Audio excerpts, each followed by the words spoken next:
All right. Hey, friends, welcome in. If you're able to, please put in the chat your name, your location, an emoji on how you're feeling, and how do you define the word political? I want to make sure y'all are able to write in the chat. So if you can, write in the chat for me or let me know that you can.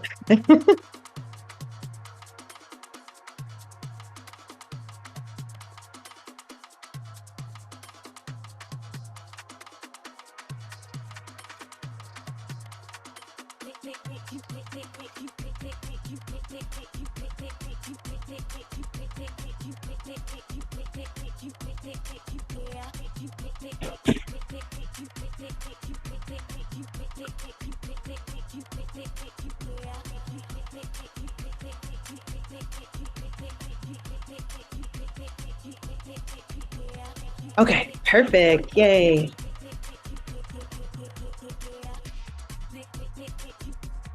Love that. Hi, Erica.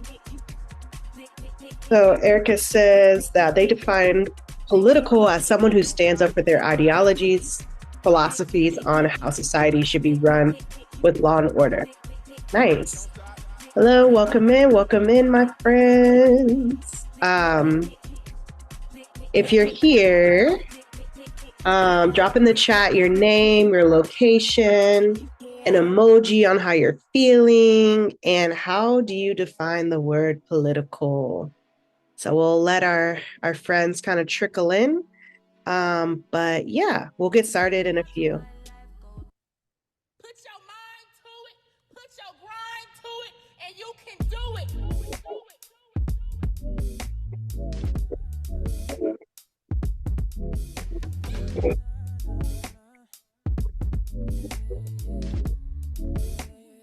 All right, Nikki, San Francisco in the house, Raleigh in the house. Political is how we feel about how the laws, government, and society affect our lives. Love that. And love the emojis. I love emojis and gifts. Those are like my favorite things in life. But yeah, welcome in, friends. If you're here, would love to know your name, your location, an emoji on how you're feeling, and how do you define the word political? Everything was everything, and everything felt free. Spaceships don't come equipped with rear view mirrors, so I'm staring down my future, finding space to see it clear. Feeling like I'm overgrown, trying to find my way back home. Don't know what to do, chasing after you. Feeling like I'm overgrown. Okay, come on, Erica. Trying to find my way back home. Don't know what to do, chasing after you. Feeling like I'm overgrown. Okay, Mid-Coast, Maine. Love that. And I love your little dancing emoji. Political can be strategies designed to make widespread impact, ideally positive. Love that.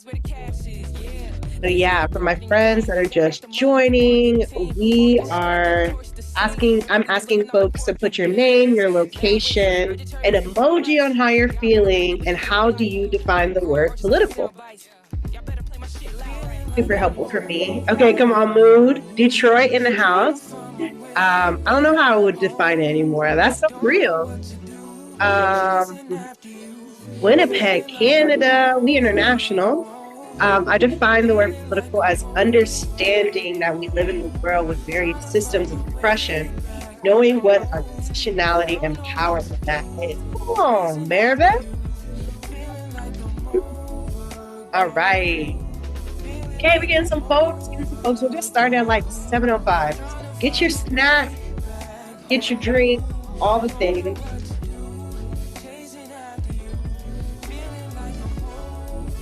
And again, if you're new here, would love to know your name, your location, an emoji on how you're feeling, and how do you define the word blueprint? So please drop that in the chat for me.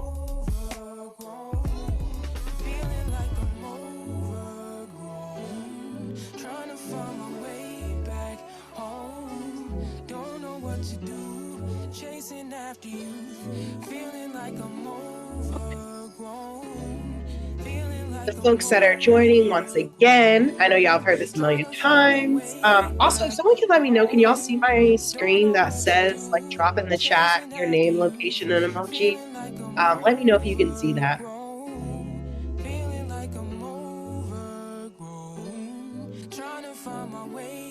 Okay, perfect. Oh, thank you, Maribeth. I love that song. This song. It is Ivy Soul Overgrown. I'll put that in here. She's like one of my faves. Richmond, love me some Richmond. Almost got me a couple times. Love that city. Political actions that affect people of community, sometimes for the better, but often with consequences for true. That.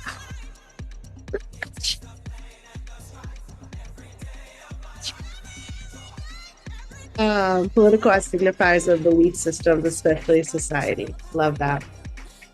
Thank you so much for being here. All right. All right, one more minute. We're going to get started. Nikki here, San Francisco. Love the caterpillar feeling.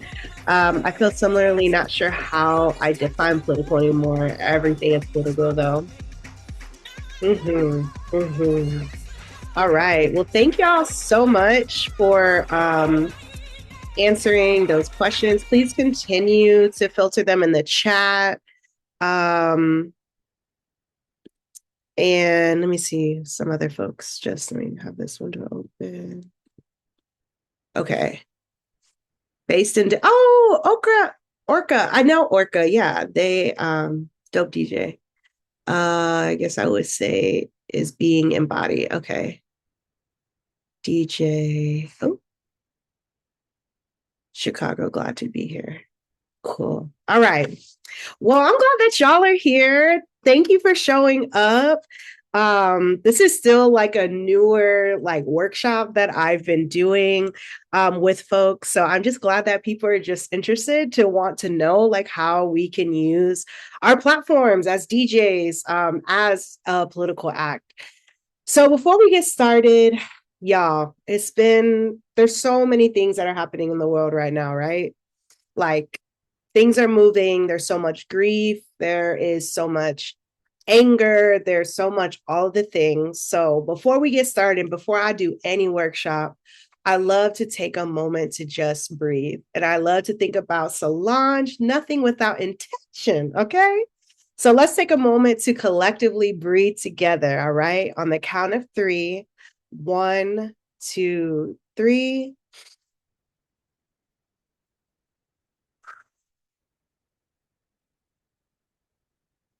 That felt too good. Let's do it one more time on the count of 3. 1, 2, 3.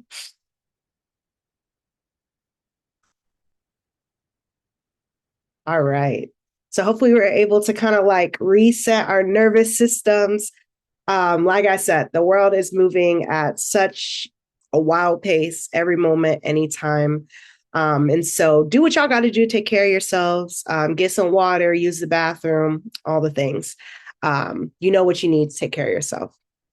So let me introduce myself before we get into all the things. So my name is Geexella. That is how you pronounce it, Geexella. I know there's an X in there. Listen, I was a young person when I created this name. I didn't like how hyphen looked. So Geexella is where it was at. I am a Black I am a proud Black queer Chicana, a proud Southerner located on Muskogee Creek Nation, or so-called ATL, ATL. But I'm originally from Jacksonville, and I saw someone is from Jacksonville. I'm from Jacksonville, Florida.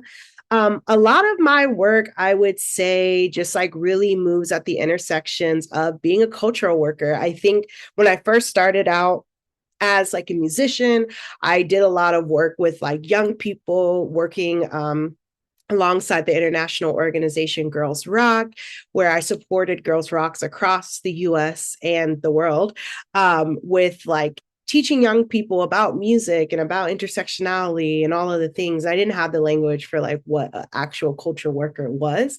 And I feel like now, as I'm moving through this work as an artist, as a DJ, as a cultural worker, I feel like it's so important to continue to share these lessons, right? As a cultural worker and movement maker. And a lot of that is because a lot of people don't know that you're kind of in some ways already doing a lot of that work, but you just don't know where to find the thing or who to talk to and all the things. So making this workshop was really about just like telling my story and how I did some of the things that I did, and just like giving y'all tips on how to like infuse some of that work into the work that you're already doing, right? So yeah, that is a little bit about me. If I were to make an emoji just to answer the chat, I would also have like a little smiley face. I'm super excited to be able to share just like how important it is to use your platform as an artist and what we can learn from our movement and what we can give to the movement as artists. So moving along, so this workshop will be heavily rooted in storytelling, where I'll talk about my work as a DJ, but then also like giving some grounding tools that I have used to kind of help like support me. I also would love for this to be a co-learning space. Please, like, I know that there are organizers in this room right now. I know there are musicians in this room right now. I know there's DJs in this room right now. So please, like, drop in the chat, like, if something is resonating with you. And I want this time to be like super collaborative and abundant together. So yeah, y'all are also experts. I'm no expert. I'm always still learning, always still trying to evolve and have new tricks and tips and stuff. So please like continue to drop in the chat if there's anything that resonates with you. And last but not least, like we are talking about like what politically things feel important for us or what comes up for us politically, as we saw in the chat, is so different for everybody. And people are arriving at so many different places when it comes to thinking about like, where's your position on being political? And that could be because of maybe different like family members or how you grew up in the house and things like that, or where you were exposed to different things. So I would just ask that you all meet each other with kindness and kind of like assume best intentions for each other, especially if you are a cultural worker or a movement builder. You know that in order to bring folks into the movement, like we can't be building this like expectation of shame.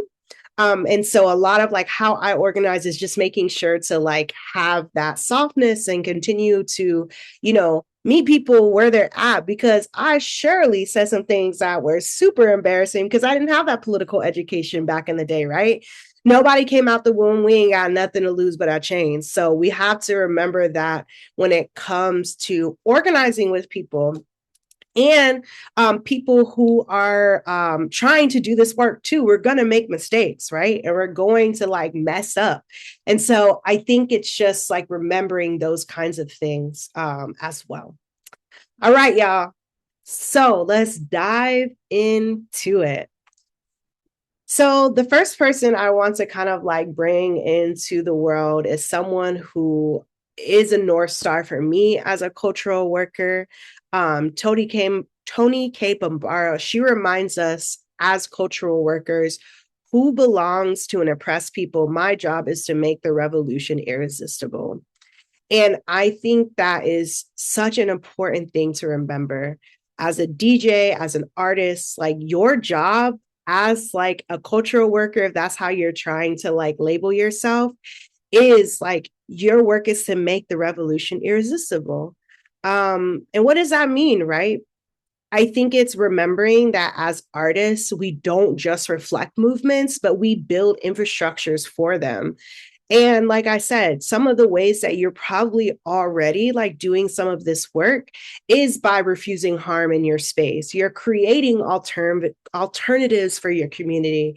You're looking into like what is practicing solidarity look like? What does community care look like? And we're mobilizing culture. And so I think that's a lot of what I try to think about when I'm like having a dance party or when I'm choosing what to put on my platform as like my social media and things like that. Um, and so I think it's really important to remember this ecosystem of like, this is how we continue to be cultural workers is by using these elements like in our work. And most importantly, just like caring for community and just creating these alternatives for folks to be like in community and be in space together. And so I'm going to talk about, go back. Okay. My work, Duval Folx was a dance party that I started in Jacksonville, Florida. I started it in 2018. And these women, and Tasha English, Celine Walker, Catalina Christina James, were the epicenter of just horrendous murders that were happening in 2018 in Jacksonville, Florida. These women were all murdered. These Black trans women were all murdered within like a couple of months of each other. And it was just like really scary, right? In Jacksonville at this time, one of my amazing trans elders, Paige Mahogany, writes that playing Black trans women have a target on their backs. And being in Jacksonville, Florida at this time, there was just, like I said, as like queer people, trans people, it was just very chaotic and very scary because a lot of the police were misgendering these women. They were not like giving name to like what was actually happening, which was like, these were definitely like gendered violence, like murders, and nobody was acknowledging it or trying to like speak to it or any of the things. And I think it's so important to remember that where Jacksonville, Florida is, it's definitely in the belly of the deep, deep, deep South, where we see a lot of just like racial disparities in Jacksonville, Florida. Some of this data is a little outdated, but it's definitely thinking about like, you know, median household income and like that difference between like white household and Black households, and how just like working class people in Jacksonville, Florida, just like are automatically at a disadvantage when it comes to like law enforcement, when it comes to like us like hearing our voices being heard and the things that we need, you know, our needs are not being met. And especially where these murders like took place around Jacksonville, were in heavily like Black BIPOC areas. And so something to think about when this was all happening at the same time, the year before, Jacksonville, Florida did not have a full comprehensive human rights ordinance, which prior to 2017, you could still get kicked out of a restaurant for being queer. You could still be denied employment for being queer, be fired for being queer, denied housing for being queer. So there was still like this ecosystem of just like queer and trans people just like continually being put out on the margins. And so, like I said, before I started to think about myself as like a cultural worker and all the things, I was just like, okay, well, I know I'm a DJ. I know I can have a party, and like, I know I could like reallocate funds to like my friends and also just like to some of these like, funerals that were happening, because I was working at the quote unquote gay clubs and nobody was doing anything. Nobody was like talking about this. Nobody was trying to raise funds for folks.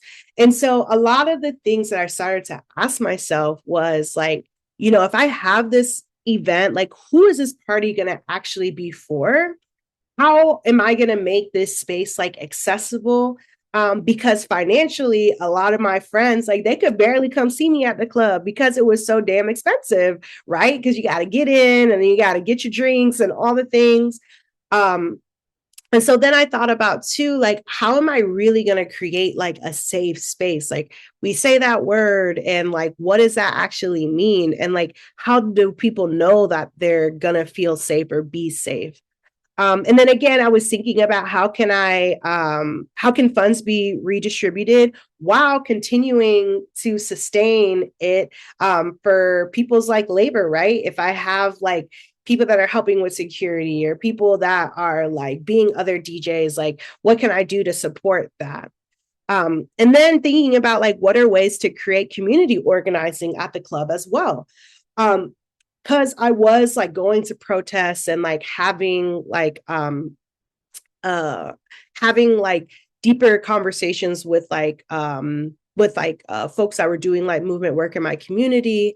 And I was just like, would y'all ever like want a table like at my event? And they're like, oh my gosh, I can't believe I would never think about that. And so yeah, then thinking about how to continue to invite like organizations to table and give out resources and know like what is actually like in their community. And that was like super, super successful when thinking about like inviting organizations because they were like, hell yeah, I would love to be a part of this. And so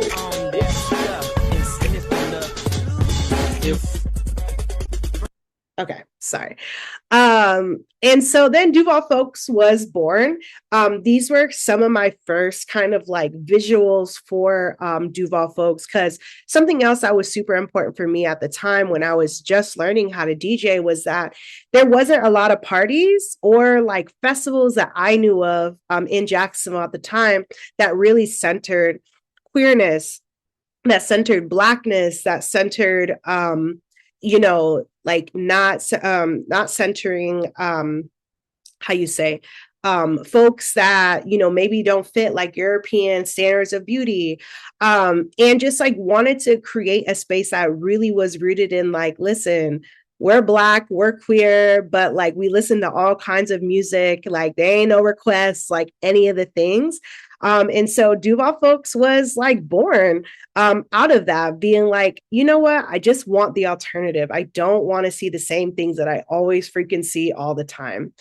And so that's what really drove Duval Folx, was just like getting my friends together to shoot things, to take photos of each other, and just like be in community with each other.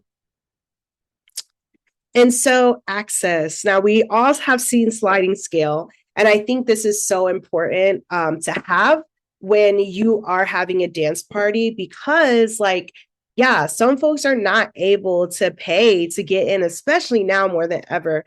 We are seeing such a shift in nightlife. And I think that this is such a common thread that me and a lot of DJs and like other organizers have talked about a lot, is like being creative with like how we are generating funds and like what are we really doing this for, right? If we want our people to be able to have access to the spaces that we create, we have to make payment systems that allow guests to pay like what they can because of their financial and economic like privileges, right? And so a lot of what I did when I started doing this was just like, yeah, being straight up like, hey, Black and brown people, like I understand how it is, like working class white folks that want access to the space, y'all got to pay more.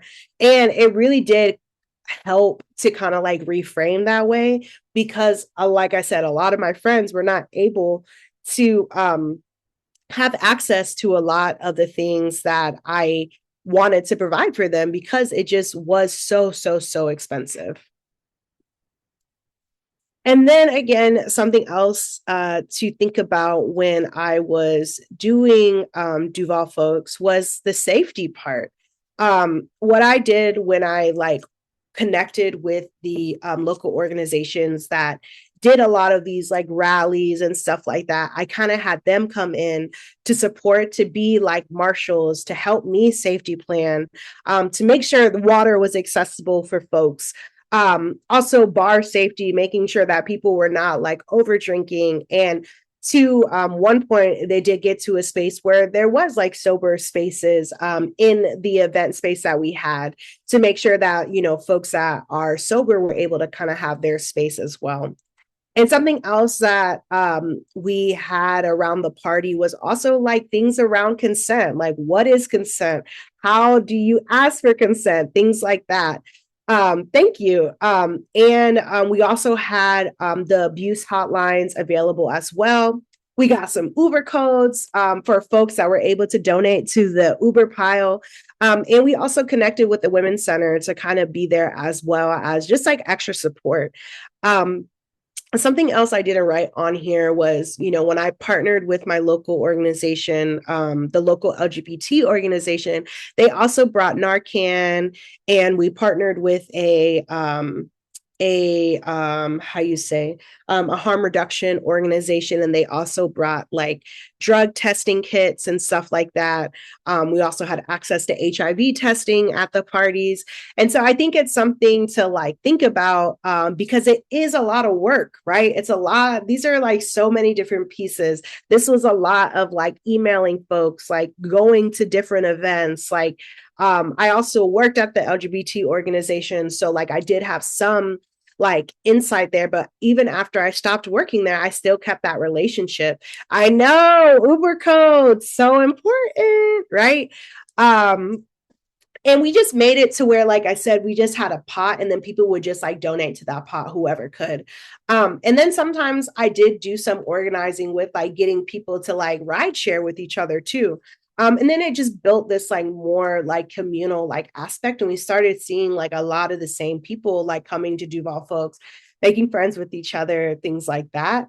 And so it was something to think about. And then one year then I started to do these like buddy systems where I kind of let people know these are the folks that are going to be in the space for you to like connect with, and how to battle anxiety, and what is their superpower, and just so y'all know that you have safe people that are in the space to like kind of support.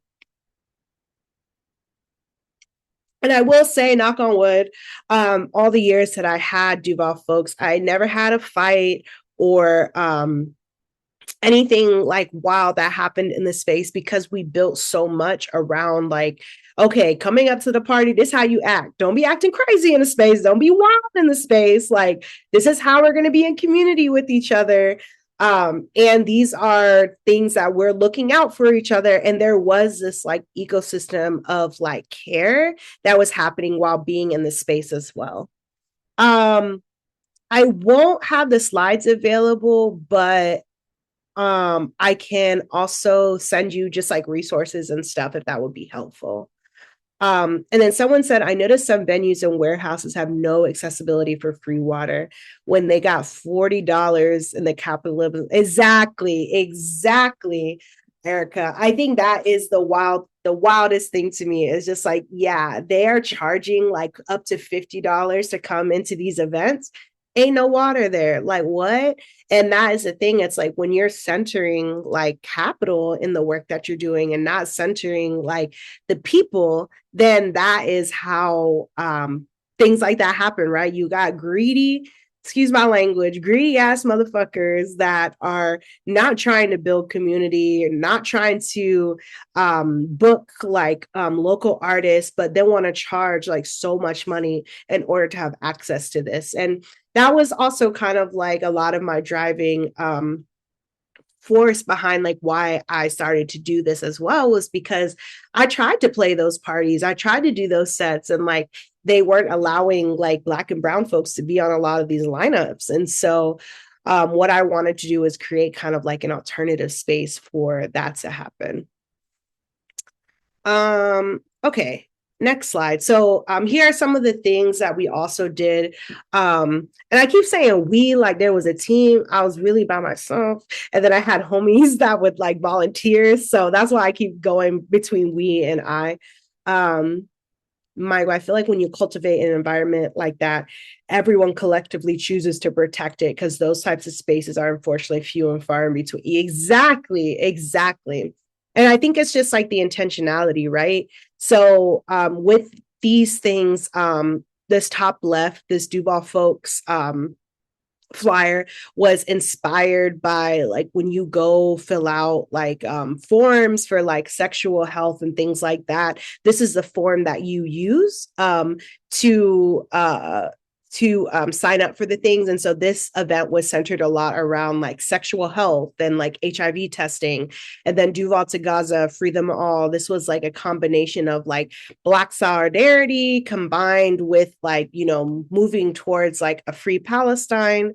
And then down in the middle was just like an infographic that I hired one of my friends to make, that really goes into like HIV prevention with Black and Latinx youth and like some of the barriers that they kind of come up against, and stigma and interventions that are coming through. And yeah, it was like really dope because a lot of folks really resonated with this and were also able to understand like what some of their sibs like go through, folks that are living with HIV.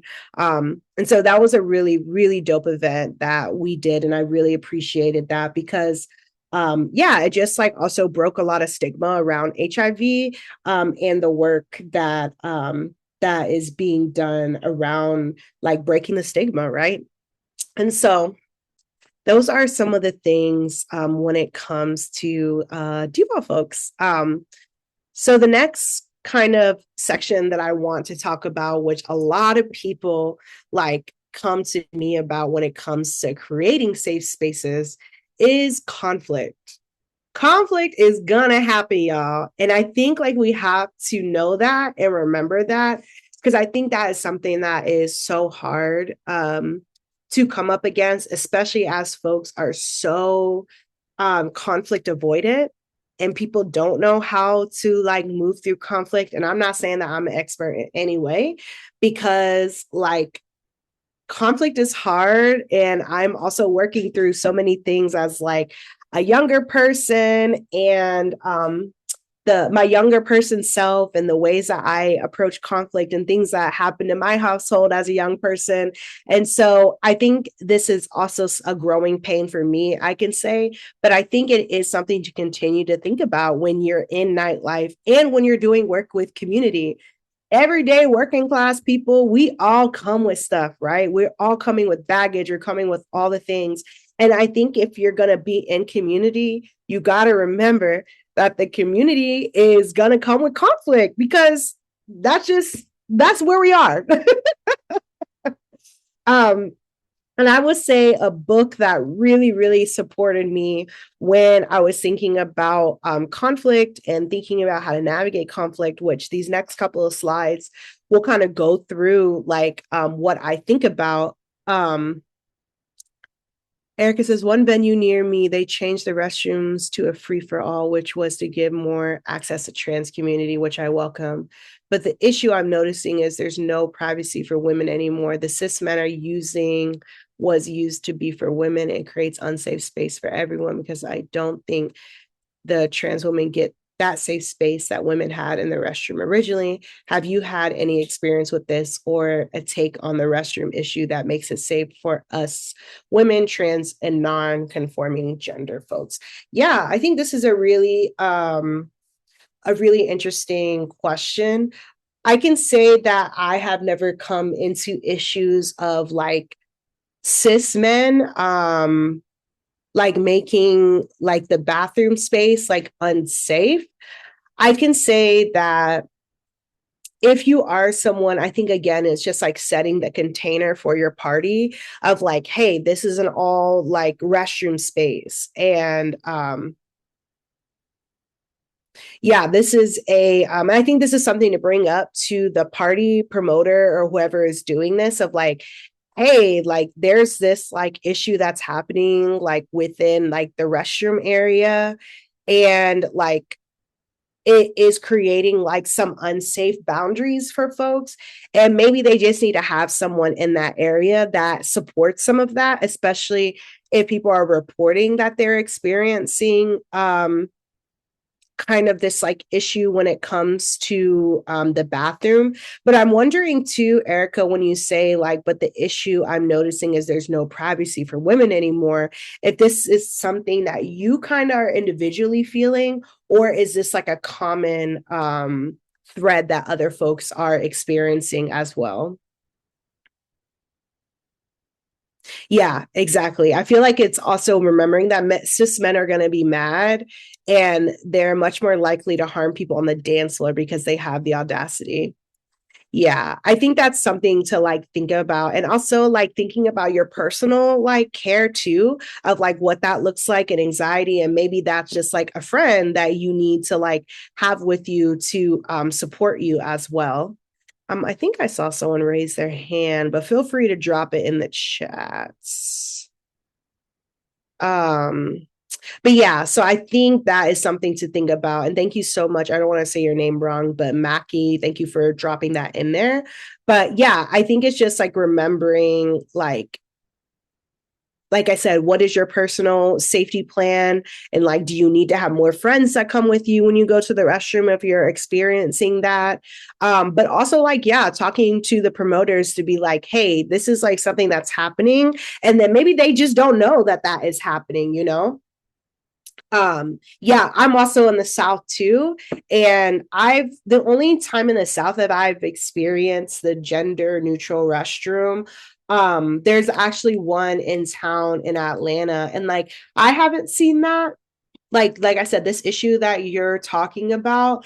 But again, I don't want to totally dismiss it and say it's not happening, but I think again that's something to chat about with like maybe the promoter, and then like again building like the plan that you need for yourself. But thank you so much for sharing that, because that's so real, and it's something that's new, right, that clubs are really starting to move towards, is like this gender neutral option.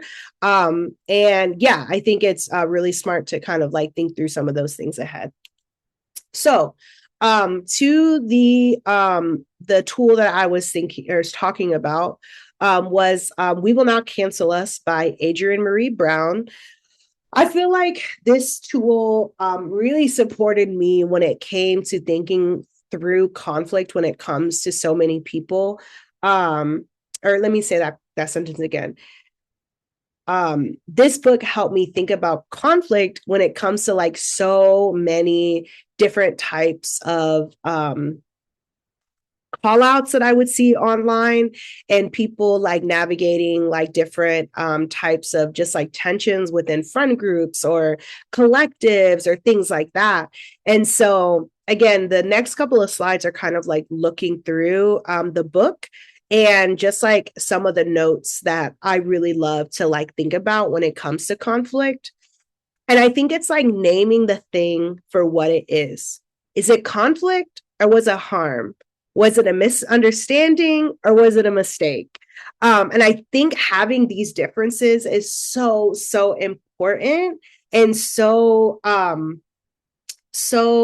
valuable to have, especially when you're someone who is like booking something and maybe someone is like, hey, this thing happened at your party, or like, you booked this person and they XYZ. And so I think again, it's just like being continuing to be curious about like what is happening and like what the situation was, right?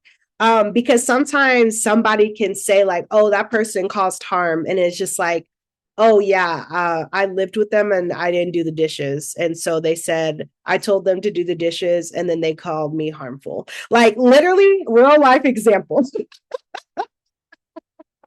And it's just like, those are things to keep in mind. It's just like, okay, what actually happened? Like, what is the thing?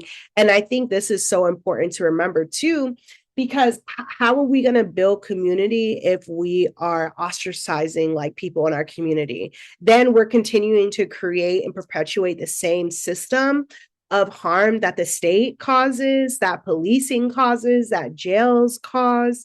And so I love these definitions, so I'll leave these up for a minute, because, like I said, I think it's so important to decide and or how you say, determine like what was the actual problem. Was it a conflict? Was it harm? Was it a misunderstanding or was it a mistake? And I think that's super, super important to remember when we are just like moving through so much messiness in the world right now. People, again, are showing up with grief. They're showing up with past trauma. Um, they're showing up with so much. And so I think it's so important to remember that. And oh, I have the same thing. And then also a critique or a contradiction. Because sometimes like that can come up with our people too. It's like they're kind of contradicting themselves in some things. And it's okay to critique people. Like I said, I really love this line. It's like critique ideally helps us grow collectively by detailed engagement with what comes into the public sphere as writing, creation, and behavior. We must critique each other. We must do that. I feel like critiquing and also just like calling our friends in or calling venues in or calling parties in ideally is going to help them grow to know like, hey, this is like what is coming up. And it can be hard to do that. And I totally get that. But again, you also have to be able to receive that critique and receive those contradictions. Because yeah, something that was like really hard when it came to Duval Folx as first is like, yeah, people would come to me with like, why are you doing this way? Why are you doing it that way? Why this, why that? And I would have to adjust to kind of like be in community with my people because some things just didn't work, right? And it was like really helpful to like get some of that language from my folks so that I know like, okay, this is how I can better show up in community for my community. And when you do that, not everything you do is going to be perfect. And I think that's okay. And just like learning to like meet yourself with kindness and just like meet the needs of the people. Of a helpful critique from that time. Yeah. I feel like, hold on, I'm taking my jacket off. A critique that I had during that time. Let me see. Let me think.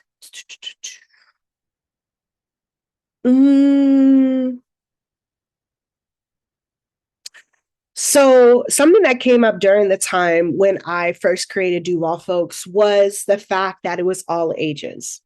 And my 21, my friends that were like over the age of 25 or so, they were just like, why you always got this with these babies? And why you got this? And why you got that? Da, da, da, da, da.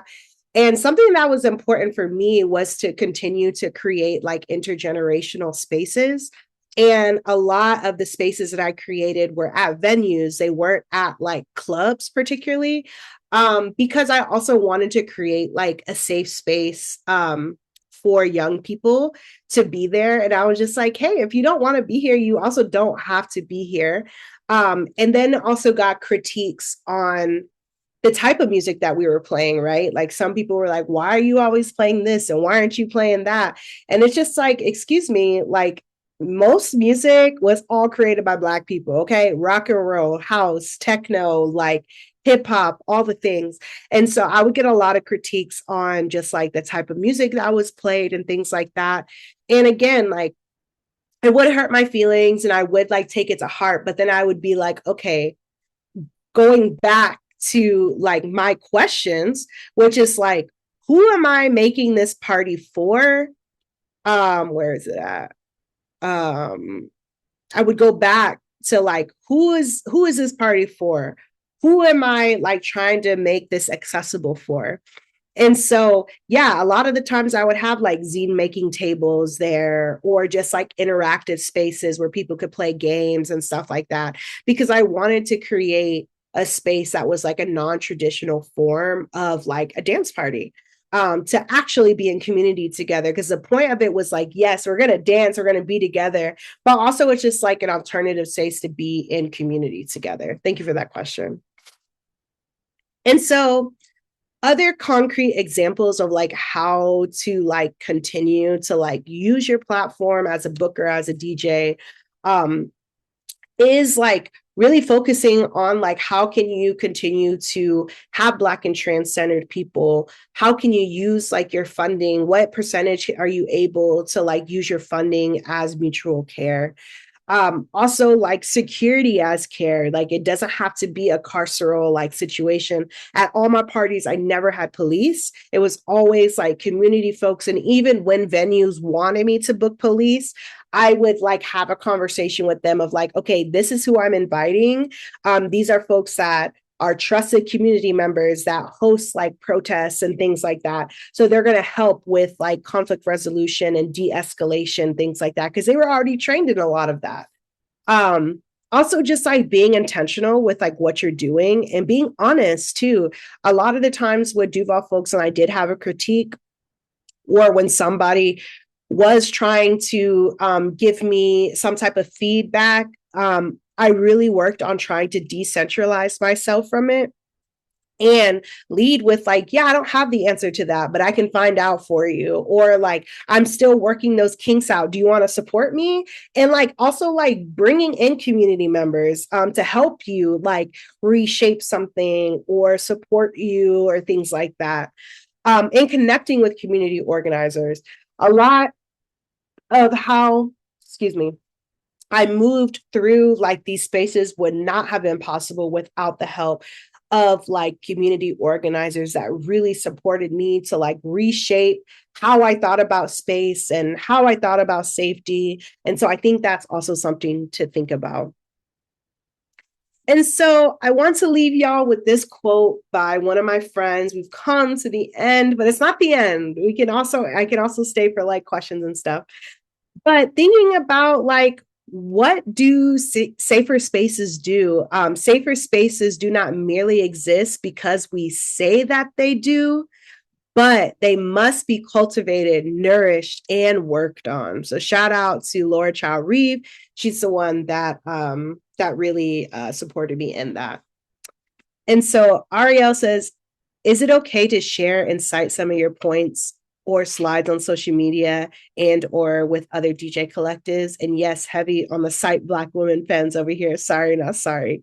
Yeah, definitely. If you have like if you want to take a screenshot, if you took a screenshot of something, that's totally fine with me. I do not mind that. But also you can book me to support you for like consulting or anything for your next event. These are the ways that you can get in contact with me. This is my email, this is my social media, and my website. And yeah, I would love to stay in touch with folks, not only for like consulting, but book your boy to DJ, okay? But if there's any other questions, please feel free to drop them in the chat. Would love to talk with you all.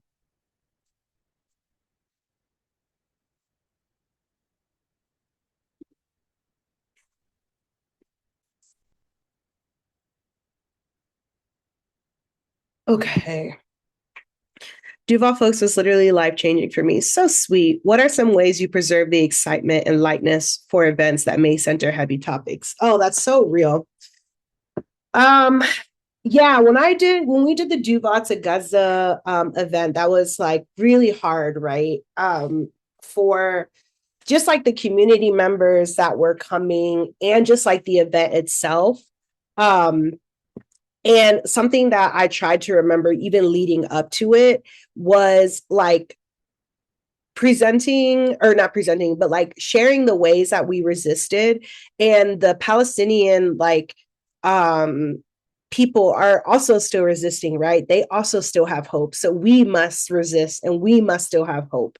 And so I think that's something to think about when you're like sharing like why you're doing this and like how we can continue to fight back.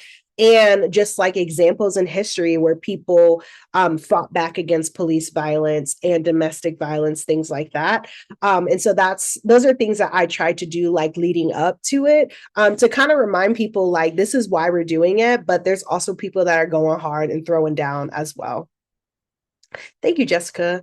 I'm a DJ here in Syracuse as well as an event organizer, director of marketing for CNY Pride. What kind of support, monetarily or otherwise, do you feel is appropriate for a smaller Pride organization to give to smaller queer events and parties?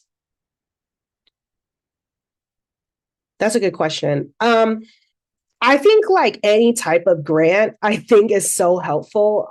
Something that really helped me when I started to move through like DJing and stuff was I had a really, really amazing friend that I met through the city. And he was someone that actually taught me what a grant was.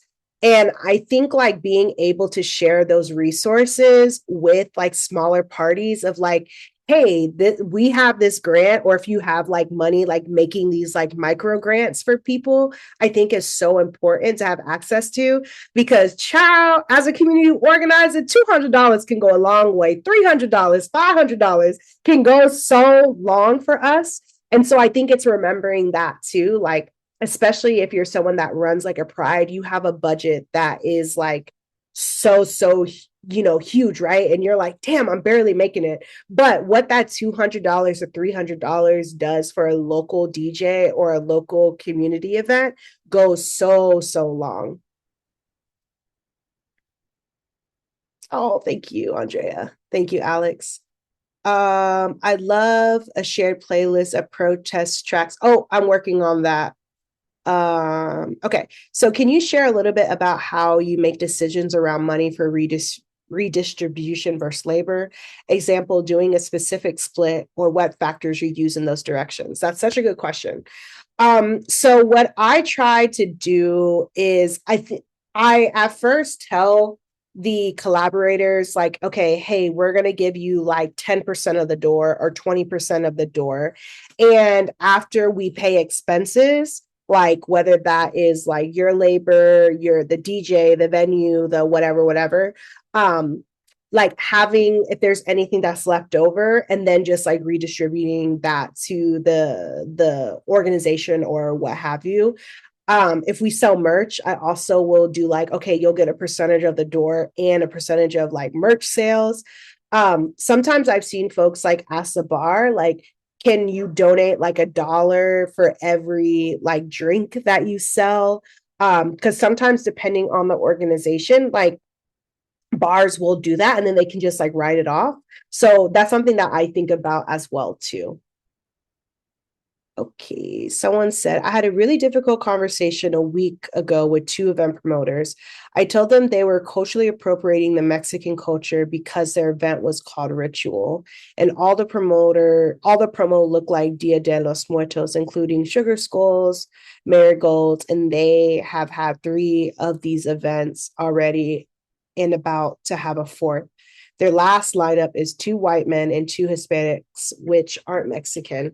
They told me that I was taking all of this personally because I'm Mexican and that the restaurant owners are Mexican. So they were just doing what they wanted. I feel like the whole thing was insensitive and boycotted it, which now ostracized me. Am I wrong for saying I'd like to see Mexican DJs when the whole event looks Mexican without the representation? Yeah, definitely. That's wild. And I'm sorry that you experienced that and you're like having to go through that in like the space that you're in.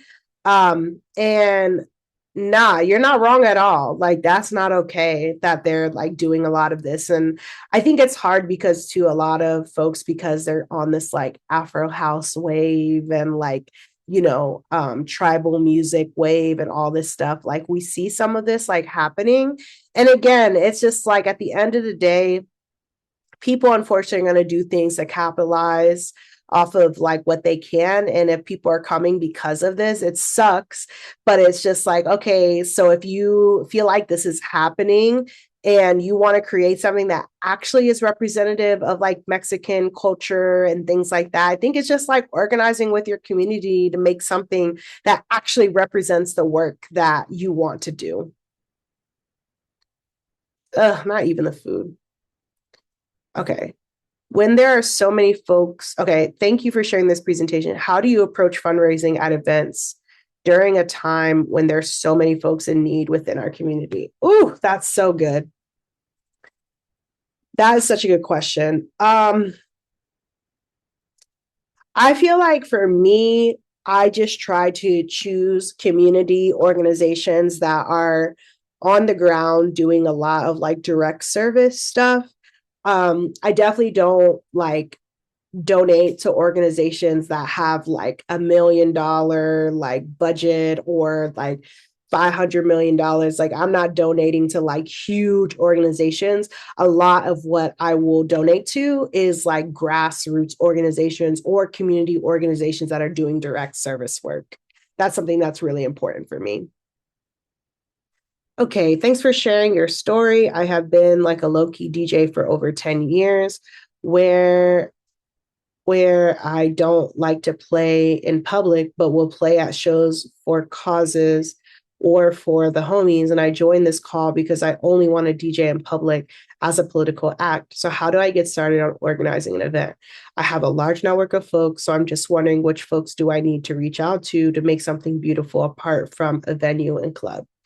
Yeah, beautiful. I love that you're like moving in this direction. And a lot of what I was saying earlier was just like, yeah, connecting with organizations, connecting with like community members, maybe tabling at other like parties or something of like, hey, I'm trying to start this thing. Like maybe asking your community who wants to like be involved in this. I think that is like a great way to start. But also too, like I said, I'm down to support folks. I do a lot of consulting with different like parties and events. So feel free to hit me up, shoot me an email, and we can chat.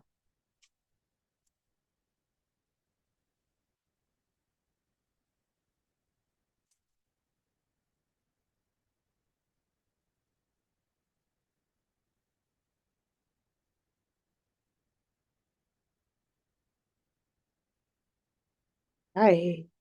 Any other questions? Love these questions, y'all. I am interested in a no phones party. I've seen people do some of these. I think that it would be interesting to like host one. Um, so yeah, I definitely am interested, but I have never like done one or actually attended one myself. Um, tell her congrats for sure. Following because I've been DJing for about 11 years and I want to pivot out of gigging and chasing venue shows. Last year, I hosted sessions with a DJ friend that were free for people to come through and vibe. I want to do more of that, but not sure how to go about it. Yeah, that's so real. I think TJ, it's really working on your branding at this point. If you're wanting to like pivot out of like gigging and chasing venues. But yeah, these sessions, like get some good footage of them, like hire someone to like videotape it or take nice photos and just like work on branding. I feel like that will help you kind of move out of just like chasing the venues. That's always what people tell me. It's just like branding, more posting online, more all the things that helps a lot.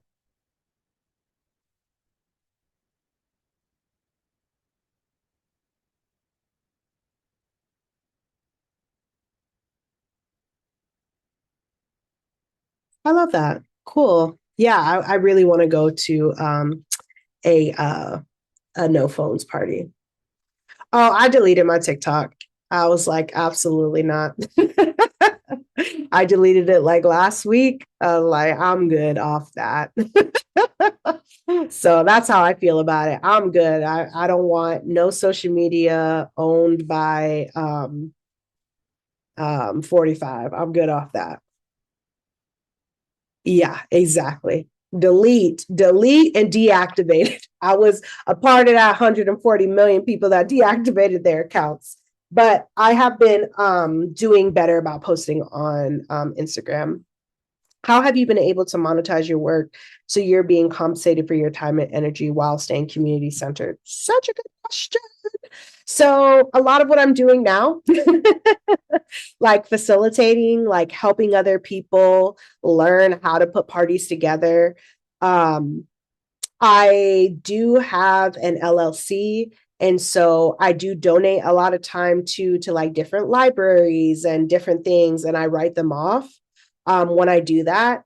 Um, and just like I said, just doing things with intention, um, teaming up with organizations I really respect, like Femme House, and like writing yourself into the budget as well, I think is something that I constantly try to tell people. It's like when you're doing community events, write yourself into the budget. Like you still are allowed to get paid for your labor.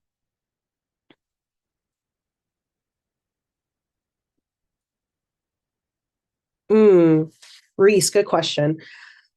Um, I just do my research. You become an investigative journalism, like who are they following? What type of people are following them? Like go look back on their social media, on their Facebook, like get into the nitty-gritty. And especially like yeah, if they have a website, if they have socials, all the things. And yeah, I think the specific indicators is just like what are your hard lines, Um, what are the things that actually I have been to was it nowadays? Yeah, nowadays I did go there. It was no phone. You couldn't have the phone on the dance floor. They didn't take your phone, but they did do that. I love nowadays. Um, but yeah, I think it's just like knowing what your hard lines are and like what will help you say no. I think that is something that's really important, something you have to like ask yourself, like what are your like boundaries around that?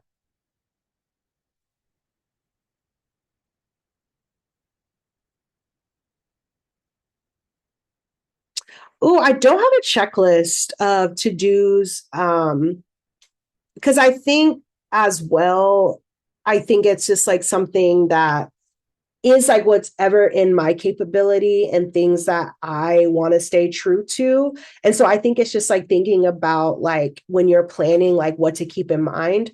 But I do, like I said, I do consulting work when it comes to like throwing events and things like that. And I do create those kinds of like toolkits for folks that I do work with. But again, I try to tell people that it's just like what I want and the things that I try to keep in mind is like for me. And I think it's also thinking about like what you have capacity for and like what are things that you're trying to remember when it comes to like throwing events. But I would say most importantly, just like making things as accessible as possible, reminding folks about like safety. What does your safety look like? Um, and what was the other thing I was thinking about? Safety, accessibility, and just like continuing to be intentional about the space that you create. So I think that's something to think about.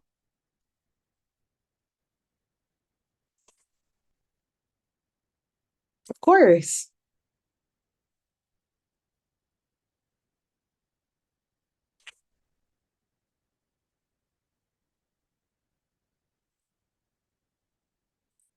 Any other questions, my friends?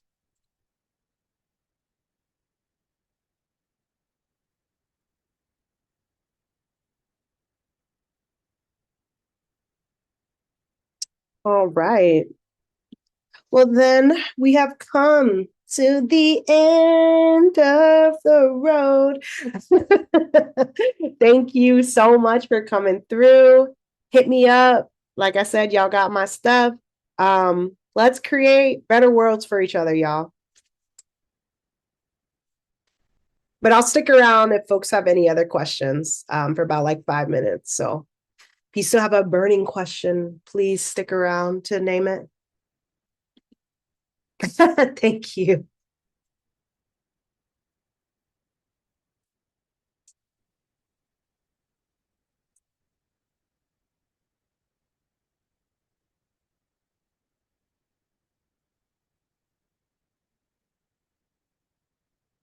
Oh, thank y'all. Y'all gassing me up. I appreciate it.